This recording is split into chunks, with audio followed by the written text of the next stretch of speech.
시청자 여러분 안녕하십니까? 복지TV 뉴스입니다. 지난 9월에 있었던 서울 용산역 시각장애인 추락사고와 관련해 장애계가 코레일의 공식 사과를 촉구하는 기자회견을 가졌습니다. 김지환 기자입니다. 지난 9월 20일 최 씨는 용산역 승강장으로 이동하기 위해 계단을 찾던 중 오전 10시 45분경 목적지의 맞은편 승강장인 사봉 승강장에서 추락했습니다.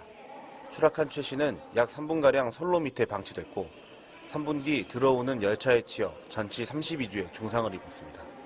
이에 용산역 장애인 추락사고 공동대책위원회는 지난 29일 용산역에서 최 씨에 대한 피해 보상과 코레일의 공식 사과를 촉구하는 기자회견을 가졌습니다. 무분별하게 설치돼 있어 제 역할을 하지 못하는 점자 유도 블록과 4번 승강장에 스크린 도어가 설치돼 있지 않은 것이 가장 큰 문제점이지만 안전요원이 있었거나 CCTV 관찰이 제대로 이루어졌다면 참변은 피할 수 있었다는 것이 장애계의 입장입니다. 하지만 코레일 정정래 영업처장은 현재 시각장애인을 포함한 교통약자들을 위한 안전장치가 규정에 맞게 설치돼 있다고 설명하고 스크린 도어 설치는 예산 등의 문제로 약 2023년에 완성될 것이라고 답했습니다. 이에 공대위는 이번 사고에 대해 아무런 책임을 지지 않으려는 코레일 측에 분개했습니다. 많은 사람들이 다니는데 언제든지 떨어질 수 있는 이런 모양으로 놔둬놓고서 어떤 안전조치 하나도 없었잖아요. 여기 안전용만 있었어도 3분이면 충분히 멈춰 세울 수 있었잖아요. 한편 시각장애인 부모 등 30여 명은 오후 3시가량부터 용산역 4번 승강장을 점거해 농성을 벌이며 약 3시간가량 대치했습니다. 복지TV 뉴스 김지한입니다.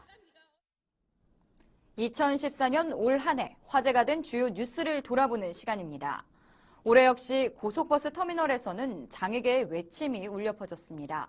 바로 시외 이동을 할 때 휠체어 장애인을 가로막는 일반 고속버스 때문인데요. 자세한 내용 박광일 기자가 정리했습니다. 장애인도 모든 교통수단을 차별 없이 이용할 수 있는 날은 언제쯤 올까요? 교통약자 이동편의 증진 5개년 계획에 따라 지난해 전체 시내버스의 50%가 저상버스로 교체돼야 했지만 지난해 저상버스의 도입률은 16.4%에 불과했습니다. 그나마 시내버스, KTX, 지하철의 장애인 편의시설 설치율은 조금 나은 상황입니다. 하지만 휠체어 리프트가 설치된 시외 고속버스는 단 한 대도 없는 현실입니다.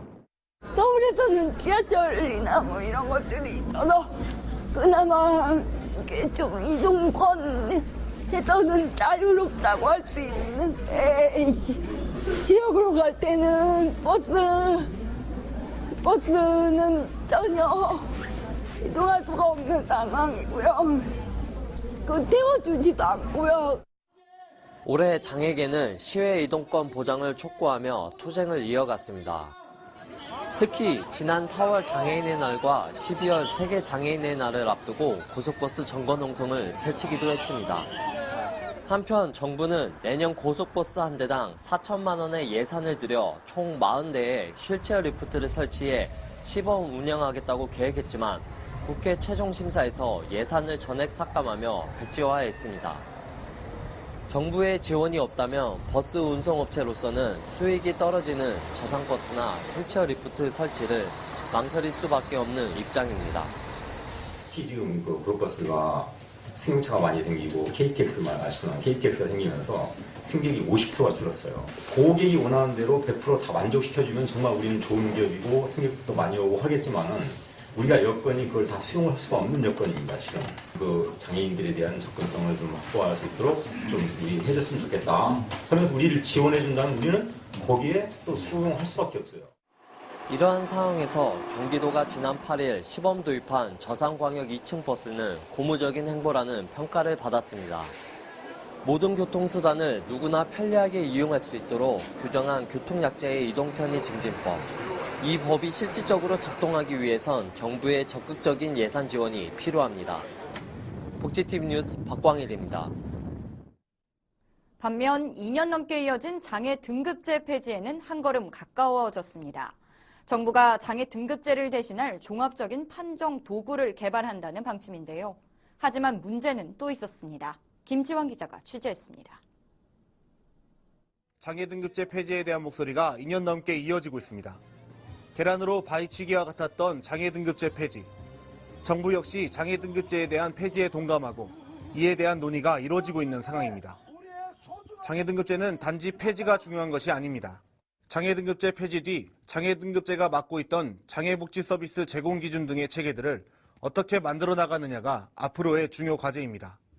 장애인에게 등급을 매긴다는 발상 자체도 위험하지만 장애등급제의 현실적 문제는 이러한 장애등급이 의학적 기준에만 치중돼 장애인들이 원하는 복지 서비스를 제공하지 못하고 있다는 것입니다. 최근 장애등급 2급에서 상급으로 기준을 완화한 활동지원 서비스의 경우에도 일상생활이 불가능한 장애인들이 장애등급을 이유로 서비스를 받지 못해 이에 따른 피해가 속출했습니다. 실제로 지난 4월 고 송국현 씨는 장애등급을 이유로 활동지원 서비스를 받지 못하다가 자신이 거주하던 자립생활체험홈에서 불이 나 목숨을 잃었습니다.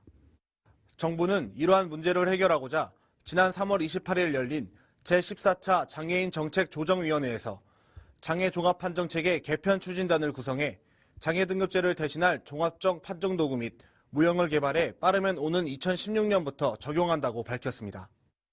복지부는 장애등급제 대신 장애종합판정체계를 통해 장애인에게 사회환경적 요인과 욕구 등을 반영한 개인별 맞춤 서비스를 제공하겠다는 입장입니다. 하지만 정부는 장애종합판정체계 구축 과정에서 가장 중요하다고 할 수 있는 장애 당사자 간의 소통을 차단하고 있는 상황입니다. 지난 17일 복지부 앞에서 열린 보건복지부 규탄 결의대회에서 전국장애인 차별철폐연대 남병준 정책실장은 올해 장애종합판정체계 추진단에는 장애계 단체가 반도 참여하지 못했다고 지적하며 폐쇄적인 현 상황을 비판했습니다. 올해 또 회의를 하나 만들었습니다. 거기는 장애인 단체가 이전보다 반도 참여를 못하고 있습니다. 자신들의 입맛에 맞게 교수들과 장애인 단체, 일부 장애인 단체만 결정했습니다. 전문가들도 그 안에서 항의한 전문가가 있었어요. 교수님들이. 그분 지금 잘렸어요. 일단은 그렇게 해서 논의가 되는 회의가 잘 돌아갈 리가 있겠습니까? 장애종합 판정체계를 통해 장애인의 개인별 욕구를 충족시키기 위해서는 직접 서비스를 받는 장애 당사자의 의견이 종합돼야만 가능할 것입니다. 복지TV 뉴스 김지한입니다. 최근 드라마 미생으로 이슈가 된 비정규직 보호와 관련해 정부의 종합 대책이 공개됐습니다. 35세가 넘는 비정규직의 경우 계약 기간이 최장 4년으로 늘어나는 이른바 장그래 법안이 추진되는데요. 김소영 기자입니다. 35세 이상 기간제 및 파견 근로자의 계약 기간이 최대 4년으로 연장되는 법안이 추진됩니다. 고용노동부는 이런 내용을 골자로 한 비정규직 종합대책을 노사정위원회에 정식 안건으로 보고했습니다. 최장 2년인 비정규직 계약 기간을 35세 이상의 근로자의 경우 최대 4년까지로 늘리는 것이 핵심입니다. 4년 후 정규직 미전환 시 연장 기간에 받은 임금의 10%를 이직 수당으로 지급하고 계약 중 해고되더라도 남은 기간의 임금을 전부 받을 수 있는 제도가 추진됩니다. 기존 고용보험 대상에서 제외된 보험 설계사, 골프장 캐디 등 특수 형태 업무 종사자도 고용보험에 가입할 수 있는 방안이 검토됩니다. 주간 근로시간이 법적으로 허용되는 최장 68시간에서 60시간으로 점진적으로 단축되고 기업 여건상 면직된 근로자를 경영 정상화 후 재고용토록 하는 제도도 추진됩니다. 이외 여객선 선장과 항공기 조종사 등 국민의 생명과 안전에 직접적으로 관련된 업무에는 정규직만 일할 수 있도록 법 개정이 추진됩니다. 이번 안은 우리나라 비정규직 규모가 역대 최대로 늘어나면서 전 사회적으로 기간제에 대한 보호 강화의 요구가 커진 가운데 발표됐습니다. 근무 기간이 길어질수록 정규직 전환 가능성이 높은 상황에서 그분들이 한 직장에서 원한다면은 좀 오래 일할 수 있게 하고 노사정의는 우선 내년 3월까지 대책안을 집중적으로 논의한 뒤 결과가 도출되면 수정 보완에 본격 추진할 계획입니다. 복지TV 뉴스 김소연입니다. 장애 해방을 외치던 1980년부터 1990년대 청년 장애 운동가들의 장애운동 역사를 기록한 책이 나왔습니다. 장애운동의 초창기 역사를 살펴볼 수 있는 386 세대의 장애운동사가 출판됐습니다. 그동안 386세대 청년 장애 운동가들의 역사는 구전으로 전해지거나 당시 언론 기사를 통해 확인된 것이 전부였습니다. 이에 한국장애인단체 총연합회가 장애 대중운동이 시작된 1980년대를 기점으로 치열하게 장애운동을 전개했던 청년장애 운동가들과 당시의 기록을 담았습니다. 역사에 대한 기록이 미흡했기 때문에 이제 후배들이 그런 부분들을 좀 선배의 발자취도 좀 느껴보고 향후 그 후배들이 장애인 인권운동을 확산하는 데 있어서 참고가 됐으면 좋겠다는 바람이 있고요. 이날 출판 기념회에는 지금은 대선배가 된 한국장애인재단의 초대 이사장인 송영웅 변호사 등을 비롯한 청년장애 운동가들이 참석했습니다. 이들은 장애인에 대한 억압과 차별 속에 치열하게 싸웠던 역사 속 그날을 잊지 말자며 서로를 격려했고 앞으로도 소외된 장애인들의 인권을 위해 투쟁할 것을 다짐했습니다. 2014 포항 겨울바다 수영대회가 지난 28일 영일대 해수욕장에서 열렸습니다. 이번 대회는 포항시 수영연맹이 주관했으며 전국 각지에서 모인 열혈 남녀 500여 명이 참가한 가운데 혹한을 두려워하지 않는 철인들의 경연장이 됐습니다. 대회 참가자들은 겨울바다에서 수영으로 심신을 단련하고 을미년 새해를 앞두고 계획한 것들을 기필코 이뤄내겠다는 강한 의지를 불태웠습니다. 이날 200m 수영에 남자부는 유상현 씨가, 여자부는 이미숙 씨가 우승을 차지했으며 김동길 씨와 서정민 어린이가 최고령과 최연소 특별상을 수상했습니다.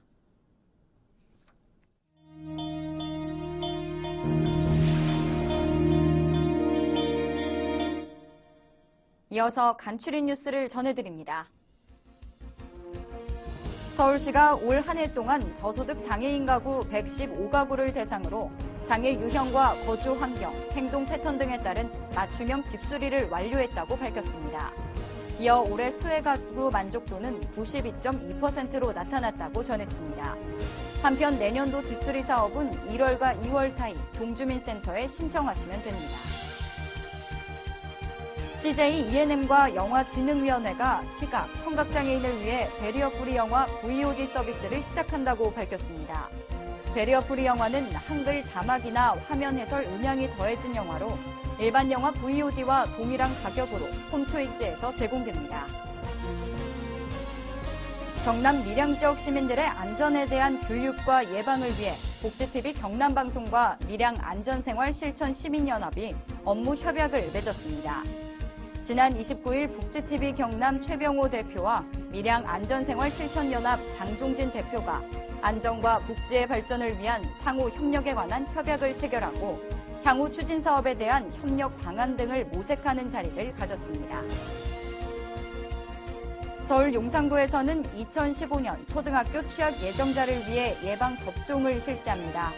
대상은 2008년 1월 1일부터 12월 31일까지 출생한 2015년도 취약 예정 아동으로 접종 대상은 BTAP 5차, 폴리오 4차, MMR 2차, 일본뇌염 등입니다. 접종은 가까운 보건소나 민간위탁 의료기관을 방문해 무료로 이용할 수 있습니다.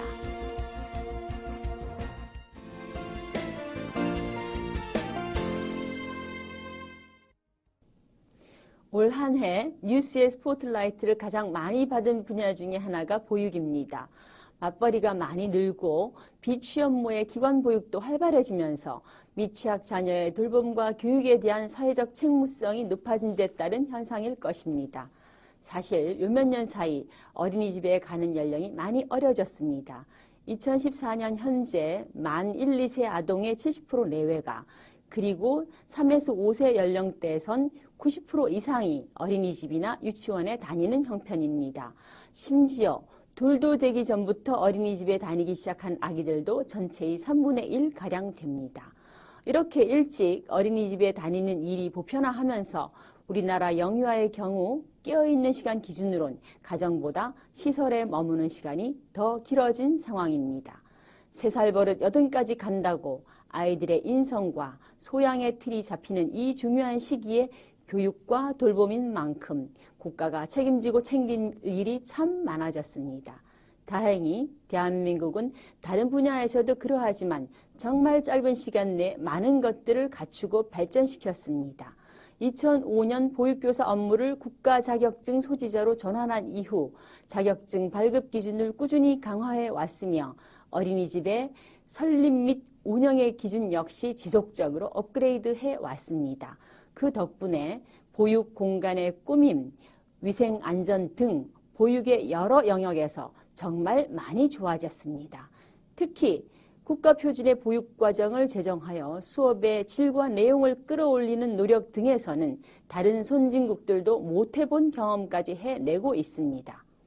하지만 교사들의 처우가 여전히 열악하고 민간시설의 불안정한 경영으로 인한 문제점이 해소되지 않고 있습니다. 차량이나 급식에서의 안전 또는 훈육에서의 신뢰 같은 문제에서도 더 높은 단계를 향해 나아가야 합니다. 보육기관의 역할이 커지는 데 비례하여 혹 가정의 역할이 소홀해진 것은 아닌지 반성이 되는 부분도 있습니다. 2015년 새해엔 이런 문제들이 많이 해소되어 보육 선진국을 향한 넓은 문을 활짝 열어나갔으면 하는 희망을 가져봅니다. 감사합니다. 이야기가 있는 시간, 오늘의 영상 함께 보시죠.